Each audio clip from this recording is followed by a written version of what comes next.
Eu me comprometi com os irmãos algumas semanas atrás de pregar uma série de mensagens a respeito de milagres. Eu estou vivendo uma dimensão de milagres. Estou vivendo um contexto de buscando milagres. Aleluia. Eu acordo pensando em milagres, vivo pensando em milagres. Não vejo a hora de chegar à madrugada para orar, buscando milagres. E eu entendo que isso não é algo humano, isso é algo de Deus. Eu entendo que ultimamente a igreja perdeu a sua característica, generalizando. E nós precisamos retornar aos verdadeiros propósitos de Deus. A volta de Jesus já está iminente. Jesus já está às portas. Quem crê que Jesus está voltando? Amém. E a Bíblia diz assim: porventura, na volta do Filho do Homem, encontrará ele fé na terra. A fé está em extinção. E nós temos que, na realidade, exercitar a nossa fé e acreditar aquilo que a Bíblia nos dá respaldo para acreditar. E nessa noite eu vou falar a chave que acontece milagre, que é a fé. Gostaria que os irmãos abrissem a palavra de Deus, Hebreus capítulo 10, versículo 38. Diz assim: mas o justo viverá pela fé. Viverá pela fé. E se alguém se retirar, a minha alma não tem prazer nele. Quem está falando isso? Quem é que dá essa palavra? Quem é que falou isso? Mas o justo viverá pela fé. E se alguém se retirar, a minha alma não tem prazer nele. E no capítulo 11, versículo 6, diz assim: ora, sem fé é impossível agradar-lhe, porque é necessário que aquele que se aproxima de Deus creia que Ele existe, que é galardoador dos que o buscam. Mas o justo viverá pela fé. Quero falar hoje, e quero dar um tema para essa reflexão: vivendo da maneira correta. Repita comigo: vivendo da maneira correta. A Bíblia, no livro de João, capítulo 10, versículo 10, diz que o inimigo não veio matar, roubar, destruir. Mas eu vim para que tenham vida e vida em abundância. Eu quero que você grave que Jesus tem uma proposta de viver uma vida abundante. Sim ou não? Sim.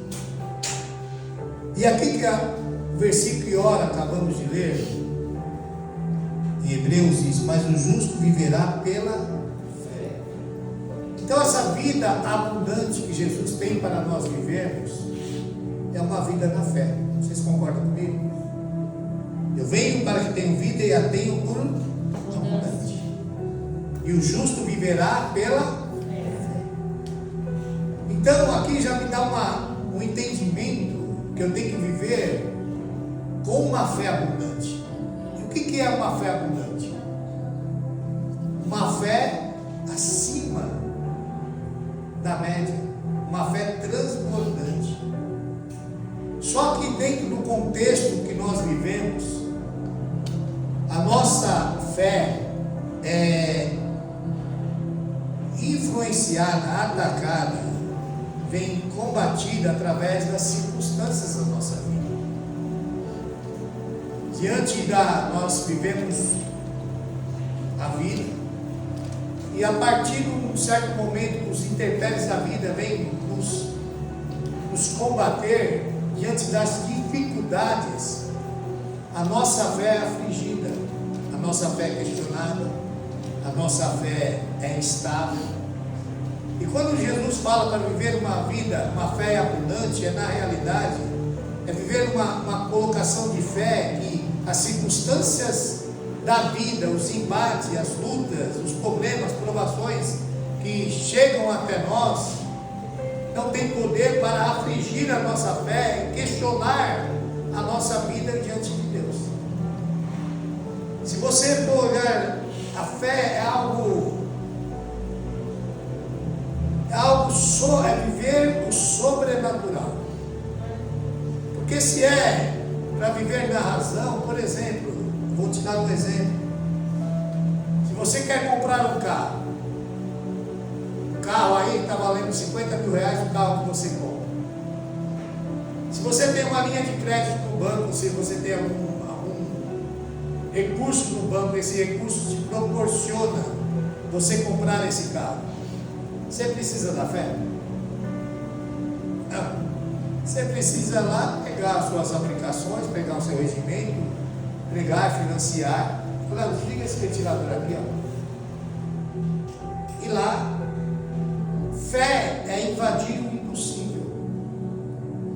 Quando você precisar de uma ajuda, você procura um amigo. Mas quando você precisar de um milagre, você procura Deus. E milagre, outro dia eu falei aqui, quero ressaltar isso, milagre não se conquista pela necessidade. Muitas vezes, diante dos intempéries da vida, nós chegamos diante de Deus, Deus, eu preciso disso, Senhor, me socorre nisso, me socorre nisso. Mas Deus não opera o milagre através da necessidade. Deus opera o milagre através da fé. Eu dei um exemplo, e esse exemplo é muito prático, quero repetir agora. O mundo necessita de um Salvador, a humanidade não necessita? Necessita. Todos serão salvos?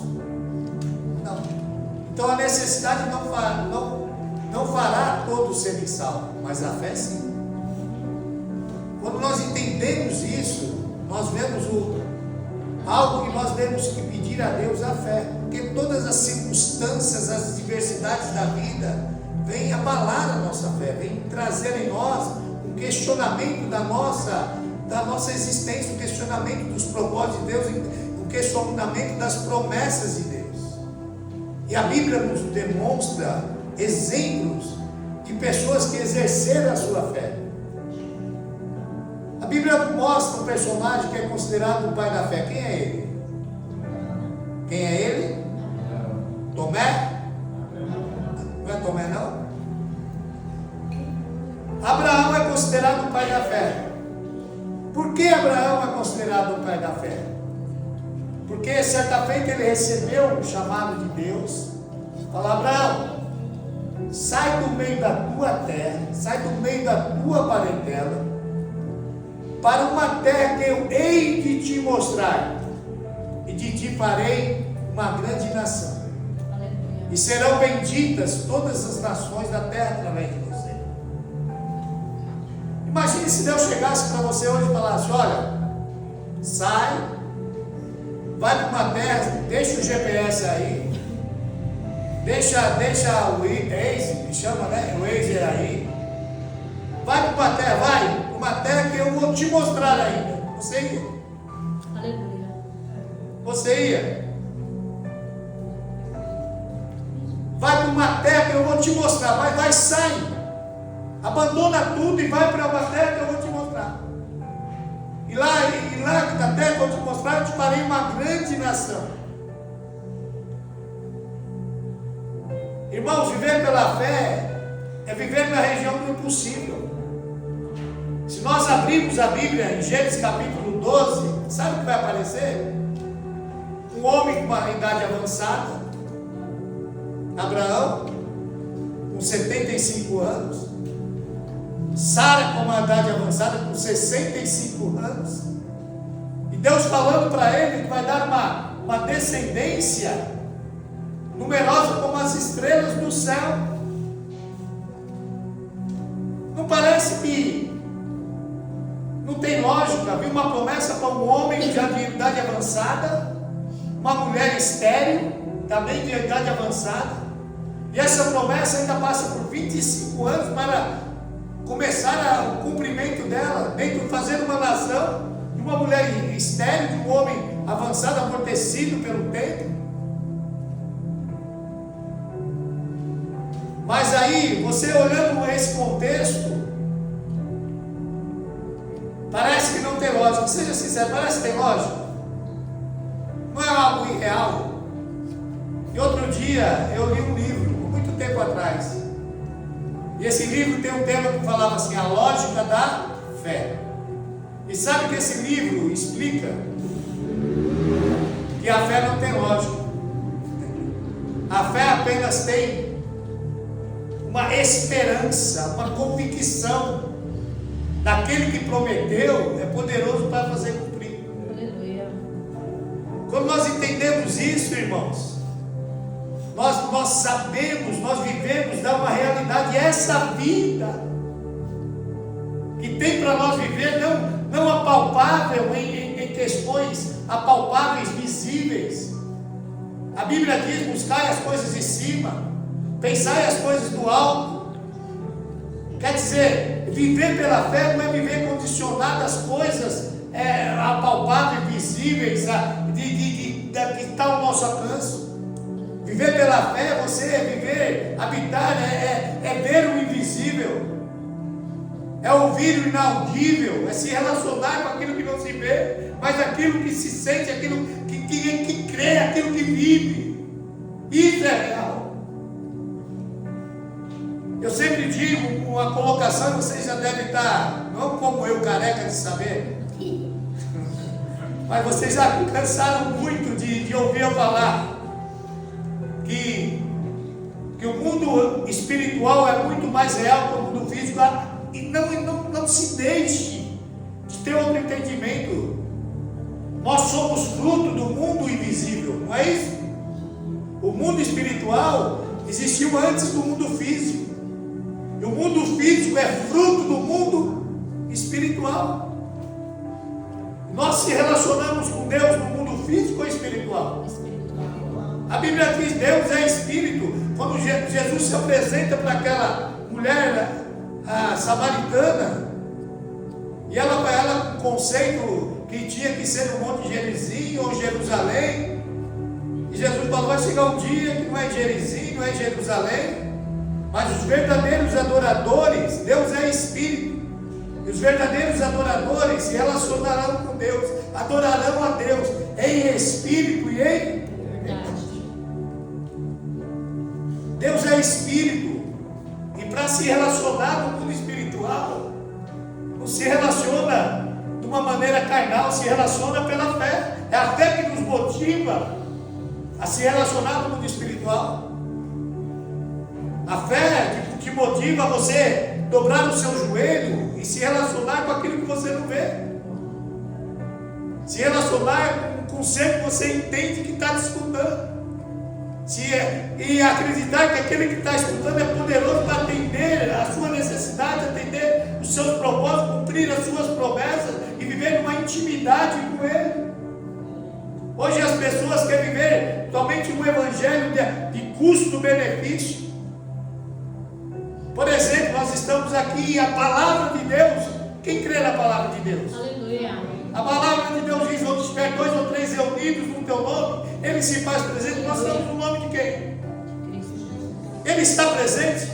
Sim. Você crê que Ele está presente? Aleluia. Você crê que Ele sabe as lamúrias da tua alma, os questionamentos da tua oração, no teu coração, as ansiedades que aflora no seu dia a dia, os intempéries que surgem na tua vida? Ele tem conhecimento.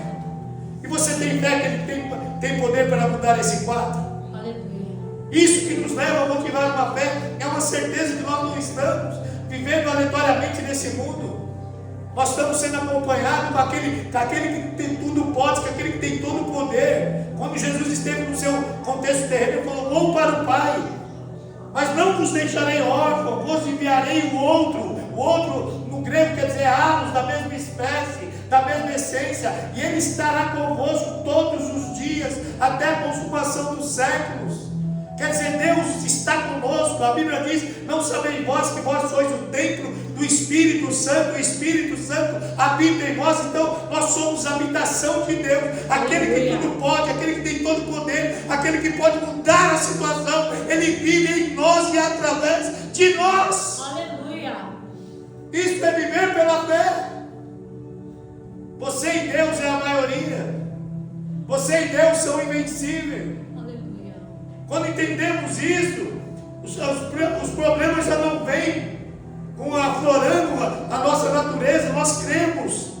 É isso que Jó, diante dos processos que passou, tua mulher fala: amaldiçoa seu Deus e morre, seus inimigos o acusavam. Mas Jó só falava assim: eu sei, aleluia, que o meu Redentor vive. Aleluia. Eu creio que o meu Redentor vive. Quando entendemos isso, amados irmãos, nós vemos as experiências que a Bíblia nos mostra de pessoas que exerceram a fé. Muitas vezes Deus permite nós chegar num estágio da nossa existência, nos nossos problemas, nos nossos intempéries, as dificuldades, dos embates que chegam na nossa vida. Nada mais é uma oportunidade para exercer a nossa fé. Aleluia. Antes de exercer a fé, nós muitas vezes procuramos resolver de uma forma, procuramos resolver de outra, procuramos resolver daquilo, quando vê que não tem saída. Você fala assim: o Senhor, eu já procurei ajuda de todo jeito, já tentei de todas as formas, todas as maneiras, e não tive êxito. E nós exercemos a fé, infelizmente, muitas vezes o último recurso da nossa vida, quando já se desgastamos com tudo, quando já sofremos com tudo, quando já tentamos tudo, aí nós ficamos sem opções. Bom, Deus, agora eu só preciso de um milagre. Aí exercemos a fé. Mas Deus quer desenvolver em nós um relacionamento de fé, de acreditar, de se relacionar com o invisível, de ouvir o inaudível e viver o que ninguém vive. Há uma atmosfera de milagre para ser vivido pela igreja.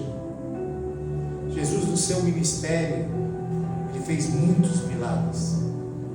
Ele falou, quando ele subiu ao céu, ascendeu ao céu, falou: olha, vocês farão obras maiores que essas.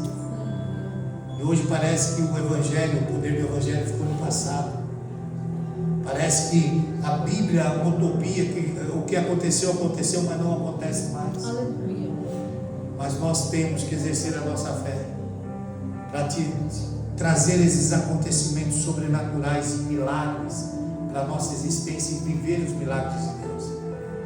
Hoje nós vivemos o Evangelho de persuasão só de palavras.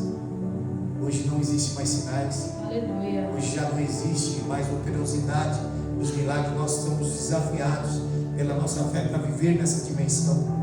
Quando nós entendemos isso, amados irmãos, nós começamos a ter sentido. A nossa vida deixa de ser uma vida medíocre. Aleluia. Para viver o sobrenatural. Imagine se nós viéssemos nessa vida somente para nascer, crescer, envelhecer e morrer. Nós temos um propósito nessa vida. Qual é o propósito nessa vida? De ser um instrumento de Deus, de viver uma vida abundante, mas uma vida abundante pela fé. Uma vida abundante não é uma vida próspera no que diz respeito a questões financeiras. Uma vida abundante pela fé é ser cheio do Espírito Santo de Deus. Isso é viver abundantemente. Jesus disse: eu vim para que tenham vida e a tenham em abundância. E o justo viverá pela fé. A vida que Jesus propôs é uma vida cheia de fé, uma vida cheia do Espírito. Eu vejo na Bíblia, por exemplo, uma passagem que a fé do homem foi abalada. Jairo, o principal da sinagoga, chegou e reivindicou Jesus o milagre, porque a sua filha estava moribunda em casa. E Jesus, chegando, se aproximando da casa de Jairo, veio os mensageiros da casa de Jairo e falou assim: olha, não importunes mais o mestre, a tua filha já morreu. A Amados, preste bem atenção. Jairo buscou Jesus para curar a filha dele, porque ele cria que Jesus tinha poder para curar a filha dele, sim ou não? Sim. Ele buscou Jesus porque ele acreditava que Jesus poderia mudar o quadro da tua filha, não foi? Jesus buscou Jesus e Jesus foi ao encontro. Mas quando chegou ali, perto da casa de Jairo, o quadro já não estava como Jairo foi buscar Jesus. Quando foi buscar Jesus, o quadro piorou. E a menina morreu. Quando Jairo escutou isso, a Bíblia diz que Jesus, escutando isso que falaram para o Jairo, falou: Jairo, não temas, crê somente. Jairo, não temas, crê somente. Jairo, não temas, acredite. Jairo poderia, a sua fé poderia se abalar. Nossa, Jesus, eu até fui buscar o Senhor, mas esse quadro que está, não muda mais. Esse quadro, ela já morreu. Poderia abandonar Jesus. Jesus, o Senhor falou para mim crer, mas não dá para crer dentro de um quadro desse. As situações, as notícias, os intempéries, as circunstâncias abalam a nossa fé. Mas cabe a nós termos uma convicção que aquele que prometeu é poderoso para fazer cumprir, independente da circunstância. Jesus ensinou os discípulos por algum tempo, e chegou um dia para fazer uma travessia do barco. Ele entrou no barco e falou para os discípulos: olha, passamos para o outro lado. Ele entrou no barco e no meio daquela travessia a tempestade se avolumou, as águas se agitaram, o vento veio intempestuosamente contra o barco e os discípulos temeram. Os discípulos não receberam uma palavra de Jesus: passamos para o outro. Receberam a palavra, sim ou não? Sim. E no meio da travessia veio a tempestade, e a Bíblia diz que eles temeram ao ponto de acordar Jesus: mestre, se você não se importa que nós estamos perecendo, você não se importa por aquilo que estamos passando, você não se importa aquilo que nós estamos vivendo. Aí Jesus falou: por que sois tão? Não tendes? Por quê? Jesus queria que eles estivessem exercendo a fé no meio da tempestade, no meio da volúpia do mar, do vento. A tempestade era uma circunstância real ou fictícia? Era real? Era. Dentro de uma realidade de afronta, de adversidade, de agitação, eles tivessem no seu coração aquilo que Jesus falou: passamos para o outro. Eles queriam, eu acho que um deveria exercer a fé e falar: opa, nós estamos perecendo, o mar está agitado, eu nunca vi um mar tão agitado, o vento tão forte. Mas alguém falar: não, mas fica tranquilo, aquele que está dormindo em cima daquela almofada nos deu uma palavra. Ele deu uma palavra que nós passaríamos para o outro lado, nós chegaríamos ao outro lado. Essa tempestade, essa volúpia do vento, essa agitação do mar não tem poder para parar, para inutilizar, para cancelar a palavra por ele liberar. Aleluia. Isso é fé. Fé é você acreditar nas impossibilidades. Fé é você acreditar nas limitações. Fé é você não olhar as circunstâncias. Fé é você viver por aquilo que Deus falou. Viver pela palavra de Deus, não pelas circunstâncias. Quantas vezes a palavra de Deus veio e confundiu a medicina? Quantas vezes a palavra de Deus confundiu o mercado financeiro? Aleluia. Quando a palavra vem para aniquilar, para produzir, para fazer, para brotar, para frutificar, não está condicionada a circunstâncias nenhuma. Quando Deus falou, haja luz, houve luz, não teve nada que podia impedir o operar de Deus, os seus propósitos serem realizados. Mas nós vivemos num conflito que tenta de todas as formas, circunstâncias, roubar a nossa fé. Salmo 42, por exemplo, é aí, Léo. Versículo 5. Há uma guerra que talvez você vive. O salmista falando assim: por que estás abatido, a minha alma? E por que perturbas em mim? Espera em Deus, pois ainda o louvarei pela salvação da sua face. O salmista, diante das circunstâncias a quais estava vivendo, estava abalado. A sua alma estava afligida, estava perturbada, estava inquieta, estava ansiosa. E ele mandou uma palavra, acalmando o espírito, acalmando a tua alma. Porque está batida, ó minha alma? E por que tu perturbas dentro de mim? Ele deu uma palavra de fé. Espera em Deus, eu ainda o louvarei. Espera em Deus, isso não é o ponto final. Espere em Deus, isso vai mudar. Espere em Deus, acredita, isso é passageiro. Espere em Deus, eu ainda o louvarei. Isso apenas uma fase vai passar, isso vai mudar. Creia. Porque está perturbado, espere em Deus. Esperar o quê? Esperar o que Ele prometeu. Esperar aquilo que Ele determinou na tua vida. Mas muitas situações a nossa fé é provada para ver se realmente nós acreditamos naquilo que falamos. E muitas vezes, quando Deus envia uma promessa para exercitarmos a nossa fé, o caminho parece que é um caminho totalmente adverso. Parece que Deus deu uma palavra de restauração e parece que cada dia está mais faltando uma restauração. Deus deu uma palavra de conserto e parece que cada dia está mais desconcertado.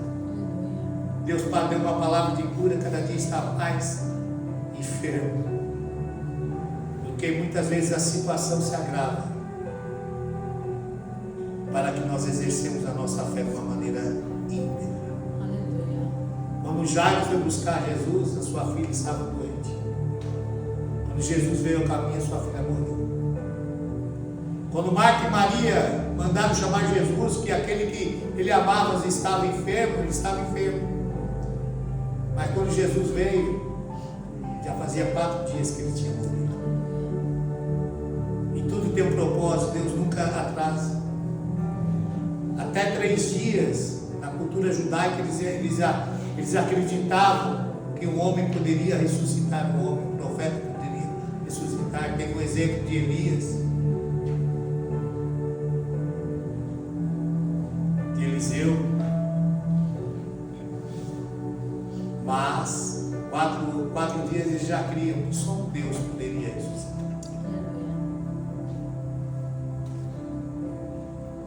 Deus tem o tempo certo de agir.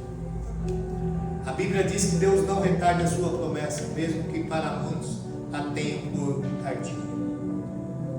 Tenhamos uma fé naquilo que Ele prometeu. O inimigo tenta de todas as formas afligir-nos para nós descredenciar aquilo que prometeu. Mas a Bíblia diz assim: Deus não é homem para que minta, nem filho do homem para que se arrependa. Porventura diria, não faria, ou falaria e não confirmaria. Aleluia. Isaías 55:11 diz assim: assim será a palavra que sair da minha boca, ela não voltará para mim vazia, antes fará aquilo que me apraz e prosperará naquilo que foi enviado. Aleluia. Hoje nós temos que ter uma vida de fé, uma vida respaldada pela palavra de Deus, não pelas circunstâncias. Isso é viver pela fé. Deus é poderoso para fazer muito mais do que nós possamos imaginar. Nós estamos vivendo numa dimensão que nós vamos buscar milagres, porque esse é o propósito de Deus. Isso é um desafio. Hoje as igrejas estão estagnadas. Hoje as igrejas se transformaram em um clube social de encontro. Mas o Ministério Maná tem uma proposta de viver os milagres de Deus. E viver o milagre de Deus é credibilizar que aquele que prometeu, poderoso é para fazer o milagre. Você acredita que Deus possa fazer um milagre? Amém. Mas eu quero fazer uma pergunta nessa noite. Você acredita realmente que Deus pode fazer um milagre na tua vida? Aleluia. Porque acreditar que Deus ressuscitou, Jesus ressuscitou lá, nós acreditamos, está escrito. Ressuscitar que o povo de Deus passou no Mar Vermelho a seco, nós acreditamos, está aqui.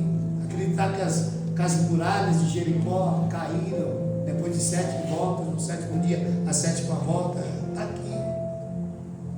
Acreditar que um pescador, depois de ter uma pesca infrutífera durante a noite toda, diante de uma palavra, teve uma pesca qual ele nunca teve na vida. Está aqui, eu acredito. Mas a fé faz saltar essas realidades aqui para uma vida para viver hoje. Aleluia. Esse é o grande desafio da nossa fé. Não é uma fé teórica, é uma fé prática. Deus tem ansiedade. Não falo que Deus tem ansiedade, porque Deus não é ansioso. Deus tem um propósito de manifestar e glorificar o teu nome através da tua vida, através da minha vida, e quer que nós exercemos a fé para que isso aconteça e o nome dele seja glorificado. Aleluia. Comece hoje a orar por milagres. Comece a orar por mudanças. Talvez você fale: Senhor, eu nunca orei isso, que eu acho que é muita ousadia minha de querer isso. Mas Deus quer glorificar o teu nome. Certa feita havia um menino lunático, e o pai desse menino levou esse menino aos discípulos, e os discípulos não conseguiram libertar aquele menino, que caía na água, caía no fogo, consolava. E Jesus, vendo, o pai perguntou para o pai o que estava acontecendo. O pai falou: olha, meu filho desde criança cai na água, cai no fogo. Eu trouxe os seus discípulos aqui e deu ruim. Os seus discípulos não conseguiram libertar esse menino. O que Jesus falou aos discípulos? Ó, geração incrédula, até quando eu terei convosco? O que Jesus falou? Geração incrédula, vocês não acreditam no poder, não têm a fé que vocês são capacitados para fazer isso, em outras palavras. Aí o pai falou para Jesus: Jesus, se tu podes, faça que o meu filho seja liberto. Aí Jesus devolveu para ele: você fala se tu podes? Tudo é possível. Você fala se eu posso? Jesus fala: tudo é possível aquele que... Jesus está falando: tudo é possível a mim?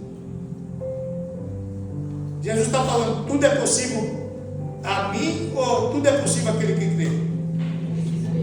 Então o milagre está liberado, não está? Aleluia. Jesus não condicionou ela: tudo é possível para mim, você pede para mim que eu mudo.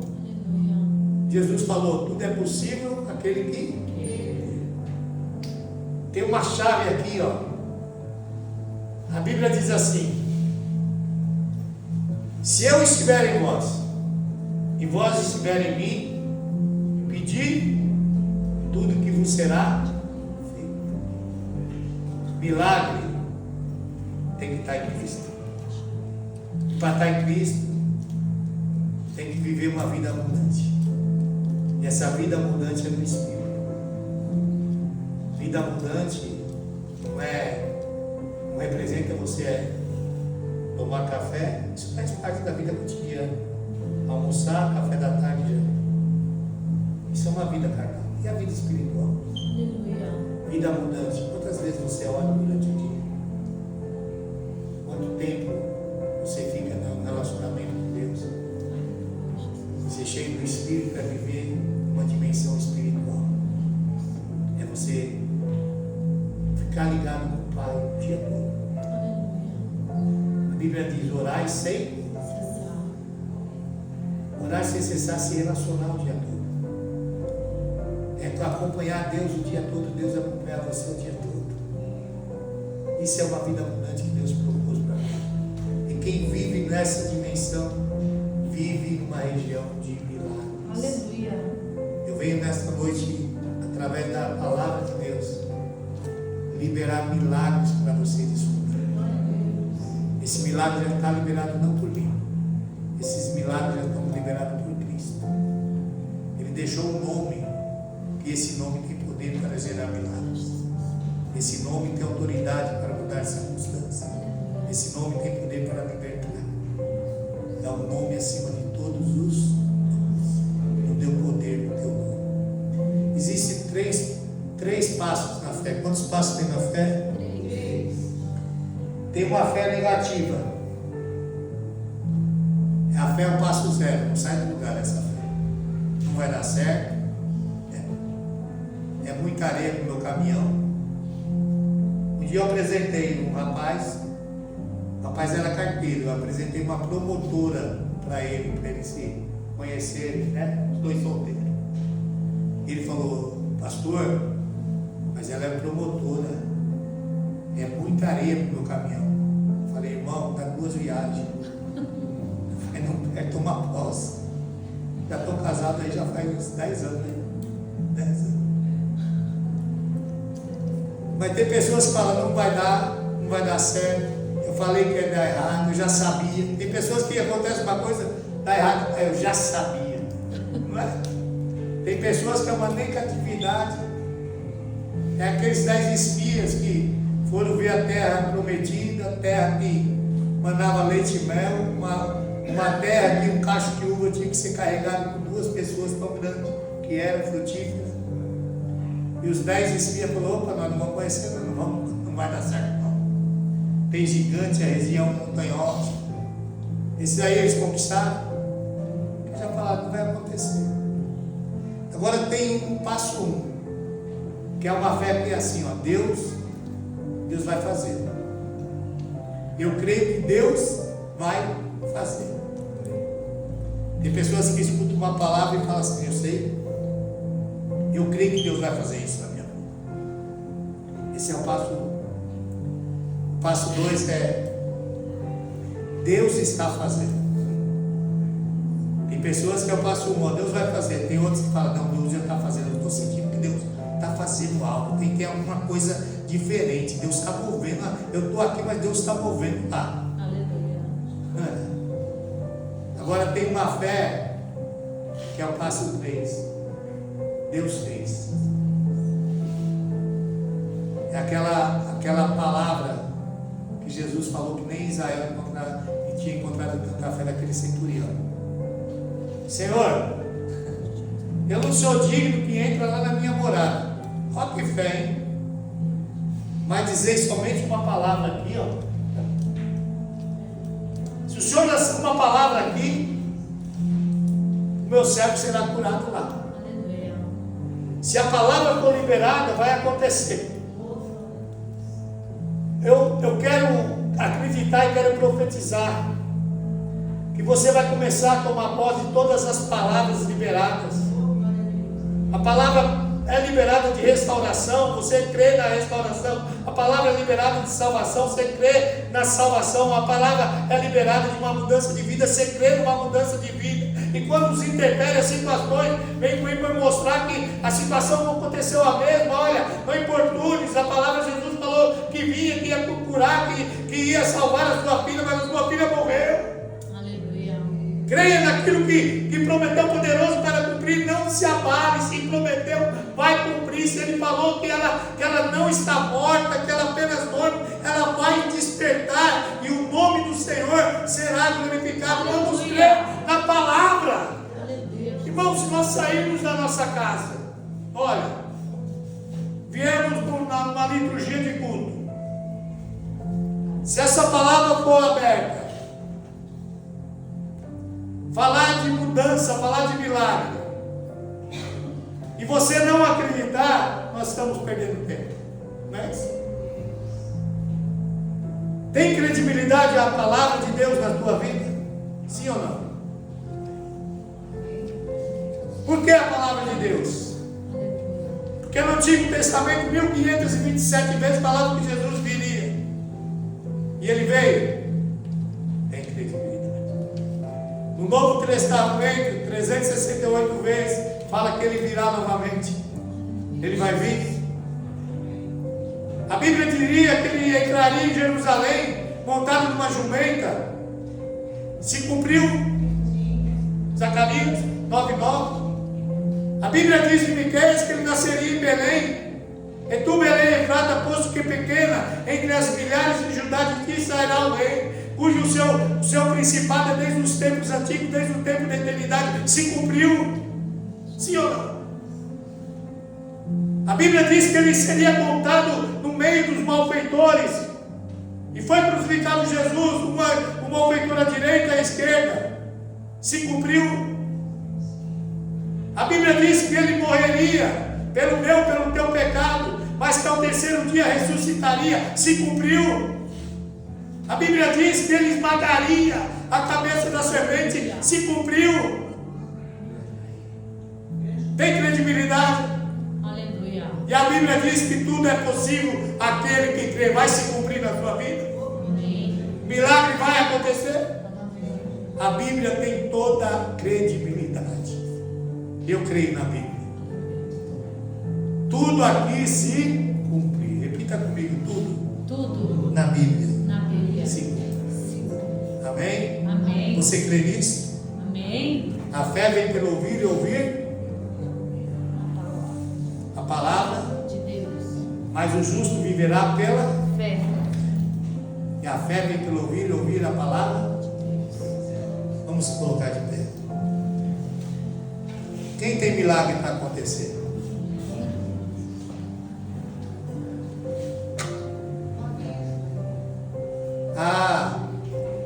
Isso já é fruto do milagre.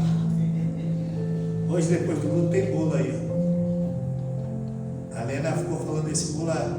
De que é o bolo, Lena? De coco gelado. De que é o sabor do bolo? Coco gelado. Mas do que esse sabor? Coco. Hã? De coco. Irmãos, esse bolo é um milagre. Esse bolo não engorda. Só engorda quem come. Tá bem? Amém. Mas é bem certeza. Eu saí do serviço, tô dormindo aqui sentada. Quando eu caminho, meu filho caiu da lama. Eu falei, eu não vou voltar. Eu fiz que ele me ensinou, tô molhada. Calma do esgoto, na igreja. Vamos orar? Mas só aquele que crê em milagre, ore pelo seu milagre nessa noite. Amém. Amém? Maravilhoso Deus, eterno Pai.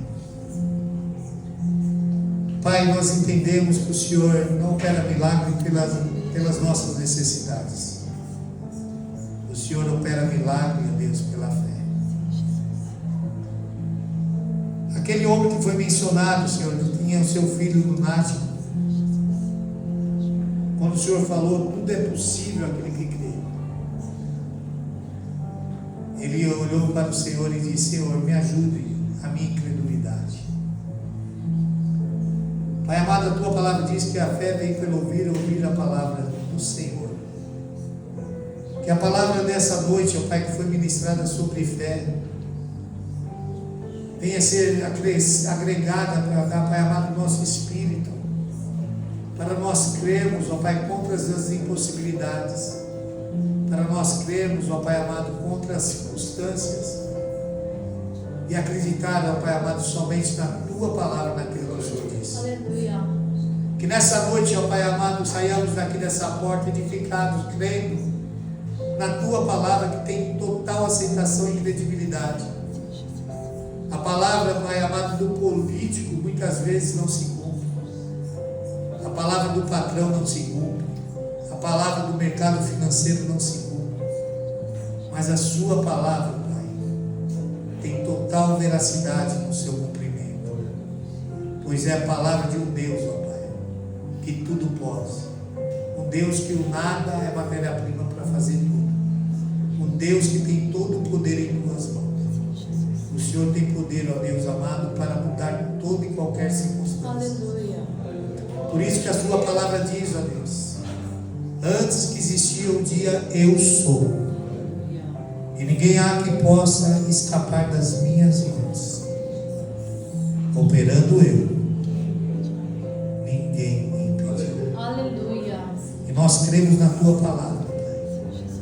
Manifesta, glorifica o teu nome através, ó Pai amado, das nossas limitações, para que possamos viver o sobrenatural. E o seu nome, Pai, seja glorificado através de nós e em nós. É isso que nós te pedimos, clamamos e intercedemos, em nome de Jesus. Faça assim com a sua mão. Que o grande amor de Deus, a graça do Filho e a doce comunhão do Espírito Santo da promessa esteja sempre presente entre o povo de Deus. Não somente agora, mas para todos sempre. Todos dizem Amém. o culto está terminado em nome de Jesus. Você, Kézia, eu vejo uma luz correndo assim na sua região da cintura, assim. Tem uma luz dentro de você. Deus vasculhando, Deus está normalizando o seu organismo dentro assim. Glória a Deus. Eu vejo uma luz não está parando, estou vendo ela caminhando, como se tivesse está tendo uma sondagem de Deus para normalizando as situações dentro do seu organismo. Eu creio que nós estamos falando de milagre. Aleluia. Eu creio que Deus hoje está fazendo um milagre na tua vida, sem uma operosidade de humana, sem de médico. E Deus falou, deixa eu trabalhar nisso na vida dela, para o meu nome ser glorificado. Aleluia. Amém? Amém. Deus abençoe a vida dos irmãos que está terminado.